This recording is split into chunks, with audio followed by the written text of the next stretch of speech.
আসসালামু আলাইকুম সম্মানিত ভিউয়ার্স, আপনারা দেখতে পাচ্ছেন আমাদের সামনে ডিএসপি পিওর সাইন ওয়েভের কিছু আইপিএস রয়েছে, আর এপাশে একটি রয়েছে স্কোয়ার ওয়েভ সাইন ওয়েভ।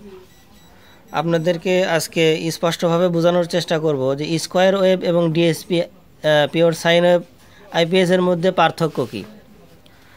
এটা হচ্ছে সর্বসাধারণের জন্য এই মেসেজটা থাকবে। আপনারা যেখান থেকে আইপিএস ক্রয় করেন না কেন, এই বিষয়টা খেয়াল করে আপনারা কিনবেন, তাহলে কোনো দিন ঠকবেন না। আর টেকনিশিয়ান ভাইদের জন্য একটা মেসেজ দিব, সেটা হচ্ছে ডিএসপি আইপিএস বোর্ড অনেক সময় ক্যালিব্রেশন করতে গেলে আপনারা বিভিন্ন সমস্যার সম্মুখীন হন। এ ধরনের সমস্যার সম্মুখীন যাতে না হন, আশা করি আমার ভিডিও দেখলে সম্পূর্ণভাবে ক্যালিব্রেশন আপনারা করতে পারবেন এবং নিজেরাই ক্যালিব্রেশন কিবোর্ড বাটন আপনারা তৈরি করে নিতে পারবেন। তো কথা না বাড়িয়ে চলুন ভিডিও শুরু করা যাক।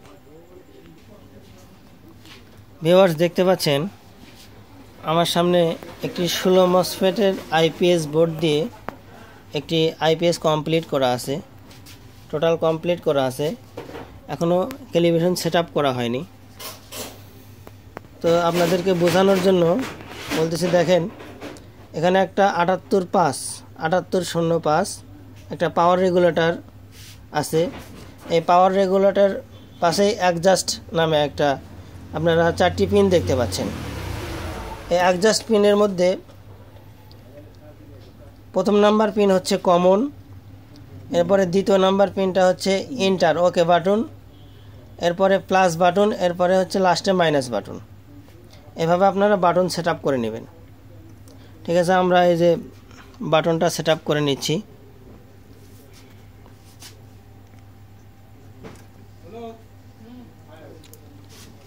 এখন আমরা ইন্টার অর্থাৎ মেনু বাটন আমরা চেপে ধরে রেখে ব্যাটারির প্লাসটা আমরা কানেক্ট করতেছি।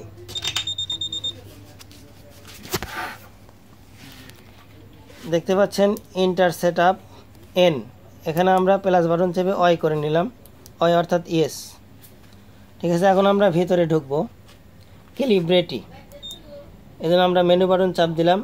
এখন ব্যাটারি ভোল্টেজ, আবারও মেনু বাটন চাপলাম, ব্যাটারি ভোল্টেজ আছে 48.4। এখন ব্যাটারি ভোল্টেজটা আমাদের ডিসপ্লের সঙ্গে মিলাইতে হবে। এই জন্য আমরা কি করব, মাল্টিমিটারটা ডিসি মোডে সেট করব এবং মাল্টিমিটারটা ডিসি মোডে সেট করার পরে আমরা ব্যাটারির সঙ্গে মাপ দেব না। আমরা দেখেন নেগেটিভটা রাখতেছে 78 এবং পজিটিভটা হিটসিংয়ের সঙ্গে রাখতেছি 13.37। আমরা প্লাস মাইনাস, এখন মাইনাস করব ভোল্টেজ, দেখতে পাচ্ছেন।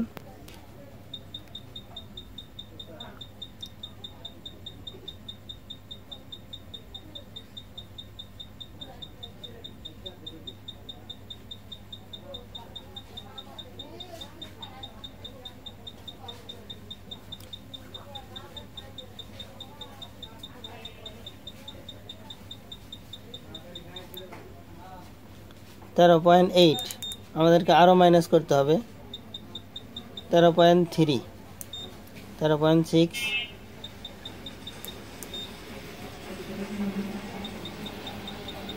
হ্যাঁ ঠিক আছে, 13.2 হয়ে গেছে। একটু প্লাস করব, আমরা একটু প্লাস করে নেব 13.3। এরপর আমরা মেনু অর্থাৎ ইন্টার বাটনে চাপ দেব, ইন্টার। এরপর আবার আমরা প্লাস বাটনে চাপ দিয়ে সামনের দিকে অগ্রসর হব, এক্সিট, এখান থেকে বের হয়ে আসব, নো লোড সেট। এরপর হলো অপশনের ভিতরে আমরা ঢুকবো, মেনু বাটন চেপে ঢুকবো, মাইক্রো সুইচ, সামনে যাব সোলার সুইচ, এখান থেকে সামনে যাব এলসিডি লাইন। দেখেন ভাগ ভাগ হয়ে আসতেছে, এলসিডি লাইনটা আমরা 3 দেওয়া আছে, 2 দেওয়া আছে, 2 করে দেব। এলসিডি লাইনটা অন আছে, আমরা 2 করে দেব, এলসিডি লাইন 2। এরপর আমরা ইন্টার দিয়ে নিলাম, দেখতে পাচ্ছেন কত সুন্দর এলসিডি লাইন চলে আসলো। এলসিডি লাইন সেট আপ করার পরে এক্সিট অপশনস, এরপর যাবো হচ্ছে প্রপার্টিস। ব্যাটারি লো, মানে ব্যাটারি কত ভোল্টে আসলে আপনার লো ব্যাটারি সিগন্যাল দিবে আপনাকে। এজন্য এখানে আমরা করে দিচ্ছি 9 ভোল্ট, ডিএসপিতে 9 ভোল্ট করে দিচ্ছি। 9 ভোল্টে আসলে আপনাদেরকে সিগন্যাল দিবে যে battery low. Battery to low, মানে কত ভোল্টে আসলে একদম আইপিএস শাটডাউন হয়ে যাবে। এখানে আমরা করে দেব 8.7, এখানে আমরা করে দেবো 8.7। আপনারা আপনাদের মন মতো করে নেবেন, তবে 8.7 রাখাই হচ্ছে বেটার। ব্যাটারি ফুল টি, এরপর ব্যাটারি ফুল, মানে কত ভোল্টে ব্যাটারি ফুল করবেন। আমরা এখানে 14.3 রাখলাম। এরপর ফুল টি, ফুল এ অর্থাৎ অ্যাম্পিয়ার। তো এখানে আমরা রাখবো হচ্ছে ব্যাটারি ফুল টি, এখানে 13.5, অর্থাৎ আপনার ব্যাটারি যদি 13.5-এর নিচে আসে সেক্ষেত্রে আবার ট্রিগারিং করে চার্জটা আবার ধরে নেবে। এটাও সেট করলাম। এরপরে ইনভার্টার ভোল্ট, আপনি আইপিএস থেকে কত ভোল্ট আউটপুট নিতে চাচ্ছেন, 220, 225 অথবা 223, সেই ভোল্টটা আমরা সেট করব। এখানে 222 করা আছে ইনভার্টার ভোল্ট, 222। ইনভার্টার লোড, আপনারা কত ওয়াটের মেশিন তৈরি করতেছেন সেই লোডটা এখানে সেট করতে হবে। এরপরে এক্সিট ডিসকারেন্ট, আচ্ছা। এরপর ক্লিবিটি আসলাম আবার, ব্যাটারি ভোল্টেজ, এসি আউট, এখান থেকে আমরা এসি আউটপুট ভোল্টেজটা ডিসপ্লের সঙ্গে মিলাবো। এজন্য মাল্টিমিটার আমরা এসি মোডে রাখলাম এবং আমরা আউটপুটটা মাপ দেব।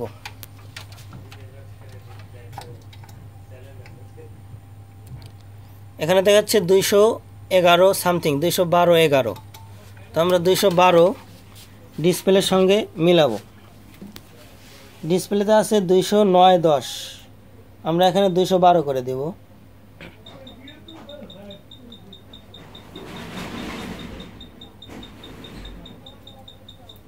বাস ঠিক আছে, 212।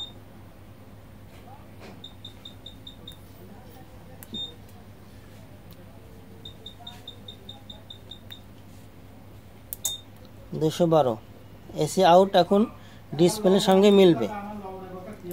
এরপরে ইনভার্টার লোড ঢোকানোর জন্য আমাদেরকে প্রথমে লোড বোর্ডের সাথে আগে আইপিএসটা কানেক্ট করে নিতে হবে। এপাশে আমাদের লোড বোর্ড আছে, এই বোর্ডের সঙ্গে আমরা আইপিএসটা কানেক্ট করে নিলাম। এরপর আমরা ইন্টার বাটন চাপ দেবো। আর লোড আছে এখন আমাদের 00 ওয়াট। এখন আমরা এখান থেকে 100 ওয়াট একটা বাতি লোড দিলাম এবং এই ডিসপ্লেতে আমরা 100 ওয়াট শো করায় দিব। মানে প্রসেসরে আমরা জানান দিচ্ছি যে আমরা 100 ওয়াট লোড দিচ্ছি। এরপর থেকে যত ওয়াট লোড দিবেন অটোমেটিক মেশিন আপনাকে বলে দিবে আপনি কত ওয়াট লোড দিচ্ছেন।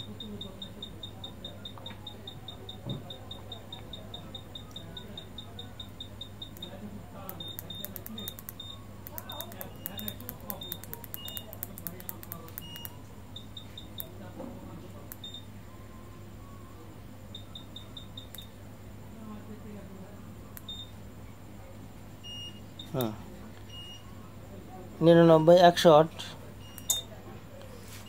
আমরা মিলাই দিছি। এরপরে এসি ইন, এরপর এসি ভোল্টেজটা আগে আমাদেরকে মেপে নিতে হবে।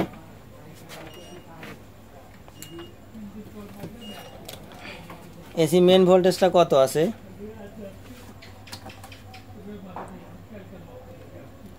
183.45। আমরা এসি প্লাগটা ইন করে দিচ্ছি, আইপিএস এর এসি প্লাগটা।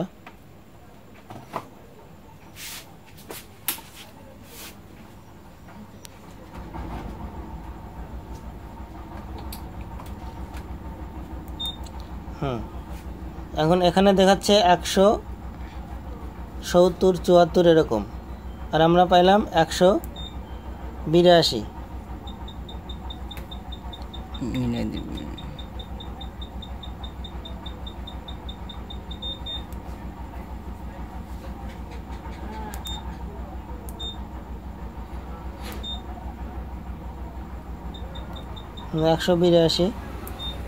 এরপর ডান করে দিলাম। এরপর চার্জিং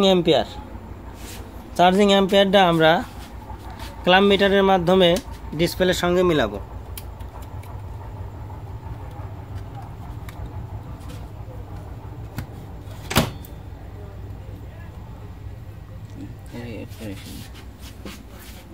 ঢুকে এটা চাপে ধরে রাখতে যেমন ধরি না।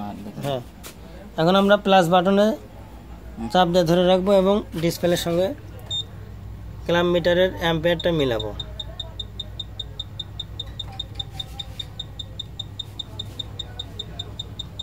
দেখতে পাচ্ছেন অ্যাম্পিয়ার আপ হচ্ছে।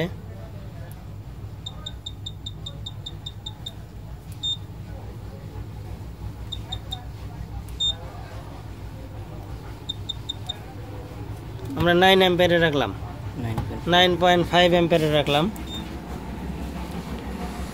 এরপর চার্জিং অ্যাম্পিয়ার 9.5 অ্যাম্পিয়ারে মিলাই নিছি। এরপর exit, calibrate, no load set.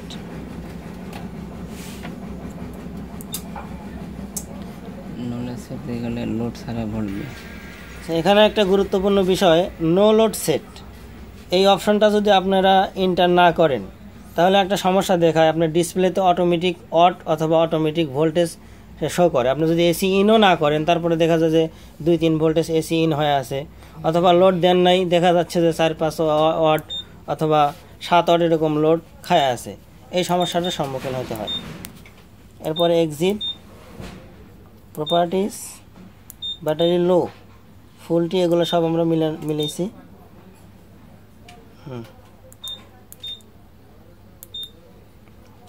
Inverter load 500 watt করা আছে। আমরা 16 মসফেটের একটা বোর্ড ব্যবহার করছি, এখানে 750 ওয়াট করে দেব।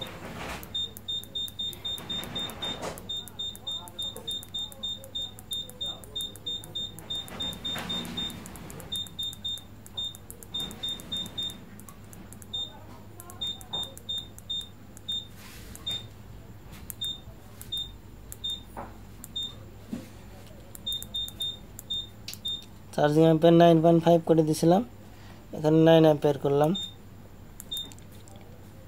Factory set, exit, properties, disconnect,